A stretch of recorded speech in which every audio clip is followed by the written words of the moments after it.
How are we doing today?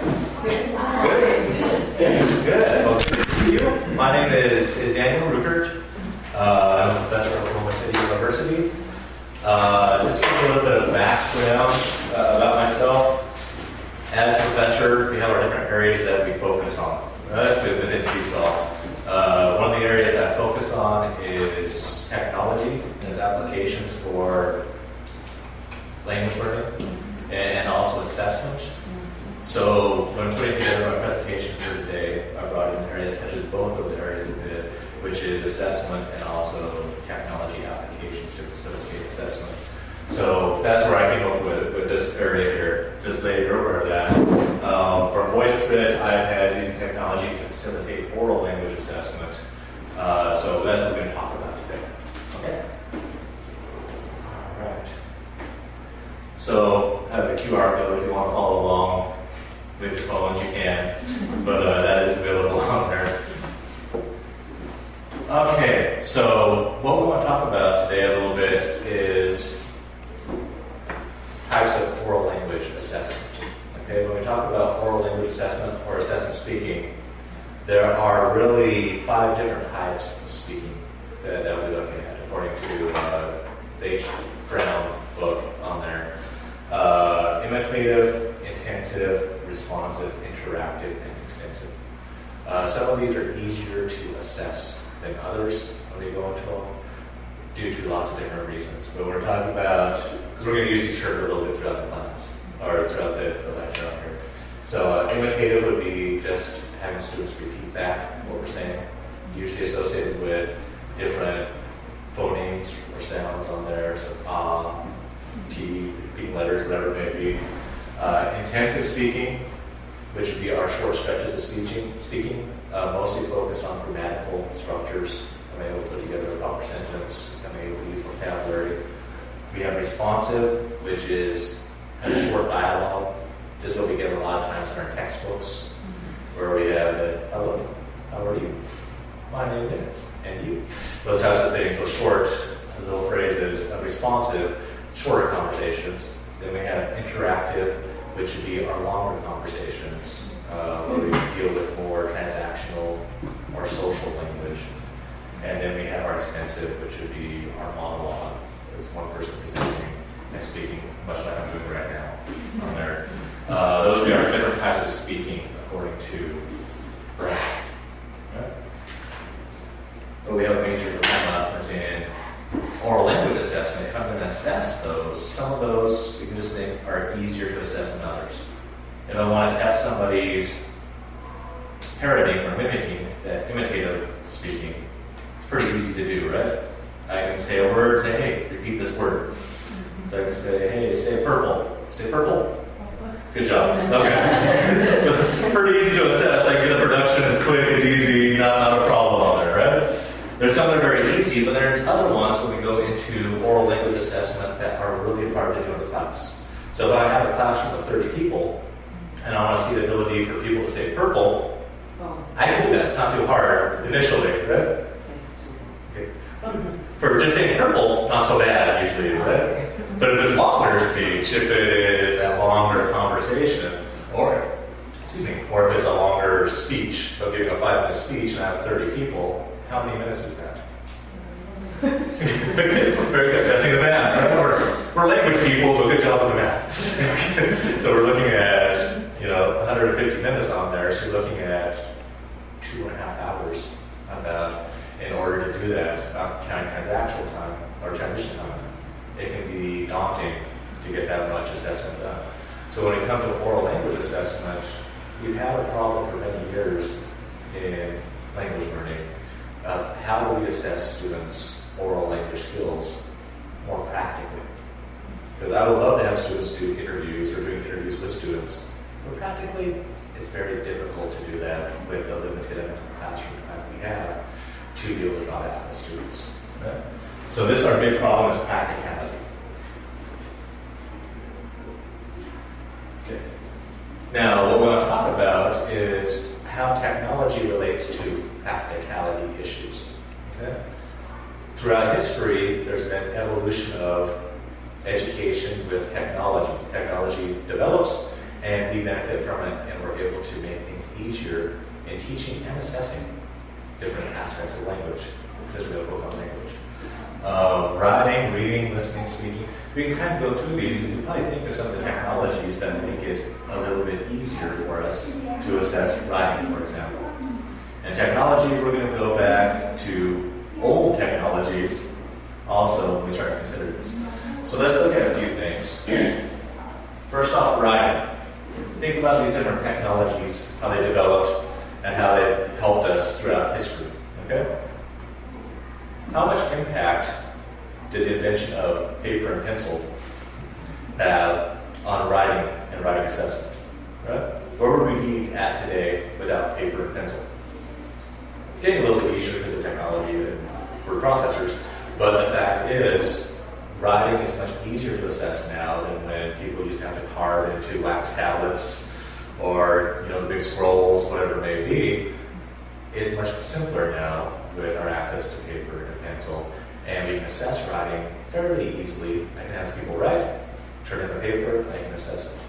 Or even easier yet, the invention of a typewriter makes it so that I can easily read what people have written as they type it out. This goes into computer now, so we don't really use typewriters now. But the fact that it is much easier to write and produce papers. With each of these, when the typewriter was invented, essays became longer. Because it's so much easier to produce them. And we can really test those out. The word processor, Word that we use now, think about how much easier it makes our assessment and how that changed the way that we sense writing. Think about how long our papers are and the multiple drafts and how we're able to do them now. Just going back, delete, reinsert, whatever it is, makes it so much easier than before the word processor was created. Right? So we see technology in writing has advanced a lot over the years to where it's very easy for us to give writing homework or give writing tasks to students, and we can evaluate writing pretty easily. The next one, reading. Does anyone know what that first picture is?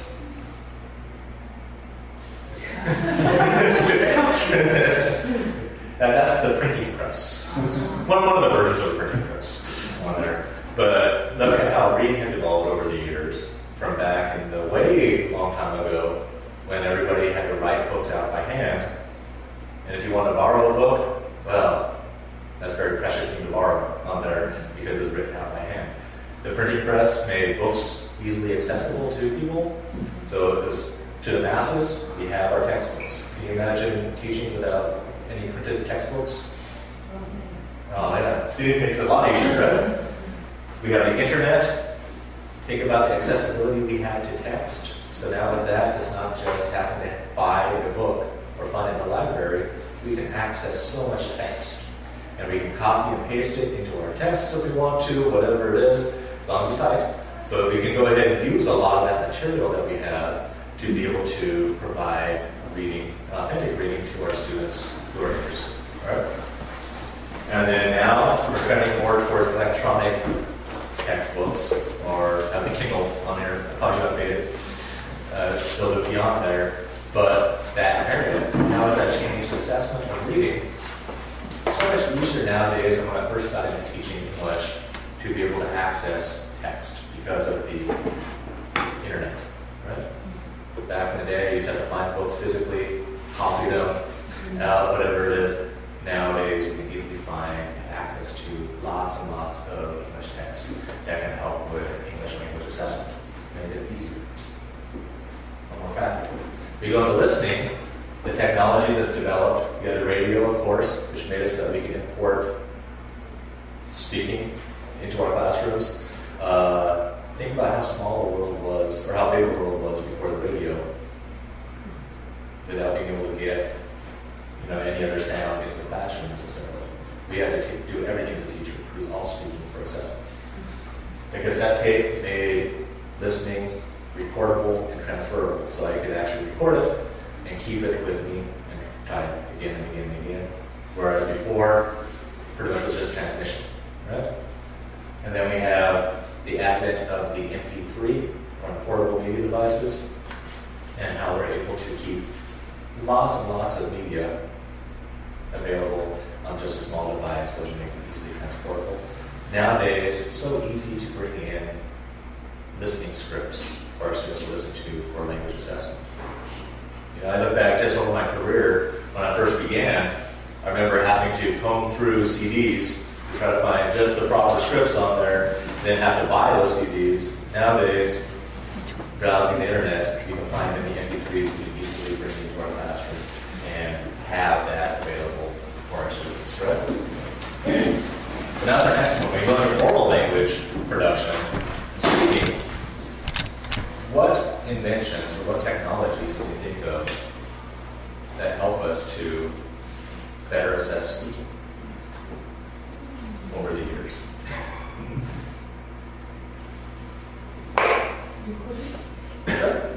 Recording, right? And that's really the only invention I could really come up with when I'm thinking of speaking. If I'm going to older technologies, that cassette tape again, right? You have the cassette recorder, you have the microphone with the cord back in the day that people used to record with, but it wasn't very reliable, it wasn't very practical, it's hard to use oftentimes. I go over there. But this is why I want to bring up the use of this for speaking, because we really haven't had a lot of progress that has really moved and advanced the field of oral language assessment until this recently. Nowadays, we have technology developing so quickly, oftentimes we may miss some of the technologies that can be very impactful, that can really change how we do some things for the better. So what we want to look at are emerging technologies. Okay? And that's where we look at things like apps, things like some websites that are available, some different web tools that we have that actually make it much easier and much more practical for us to assess. So what we're going to do here is, well, we're not going to necessarily do this for time's sake on here, but you know, we're actually entering the golden age of oral language assessment right now. We have so many tools available to us that make it possible for us to assess it. So this is what I've done, is I've looked at different types of speaking, of oral language assessment that we just looked at with the Brown book reference, and gone through and said, okay, what exactly do we need to measure for this? What tasks are commonly used for assessment? What is needed in the technology that we need to be able to do this?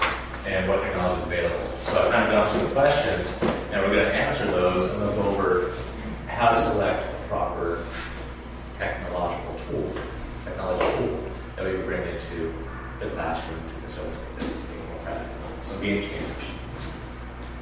Yeah. So the first type of speaking, again, we have imitative, right? So imitative speaking was just really repeating. When we look at that, task really is just listen and repeat. So when you go over this, if I want to assess it, I just need to have something that helps me to, my student to listen to what's being said and then repeat that. So with this, there's certain technology needs. I need something that can record, store audio, and, well, both ways, to be able to have playback of it and to be able to capture what the students are producing. So with this, there are a number of technologies. I just put a few down here, but there are many, many, many types of technologies that we can start to bring in here that we just need to have the capability to record our own voices, possibly on there, to play back, and then record student voices to go along with it. So I put down here two different technologies. First one being Google Voice. Has anybody ever used Google Voice? One ahead of that, right? Google Voice is interesting. We get so comfortable with Google, and Google creates so much stuff. Oftentimes we miss some of the things Google creates because they have so much stuff that they created. But Google Voice is actually just another phone number that you can create for yourself, where you can get a phone number, people can call that phone number, or they can call your phone on different phone numbers, and it will collect it and send it to one phone number where you get your voicemails. So me, since I have a cell phone and a home phone and an office phone, if I really wanted to, I could connect all of those together with a Google Voice account so that they all go to one spot if I wanted to route. We don't necessarily have to use it that we don't have to make that complex. We can go to Google, create a brand new phone number, and we can create the voicemail messages on there. And I used to have students call that phone number, you get a prompt. Instead of saying, Dr. Ruecker's not available right now, please leave a message, I can put on there, say the word purple, right? And then they just say purple and hang up, right? So easily I can produce the sound for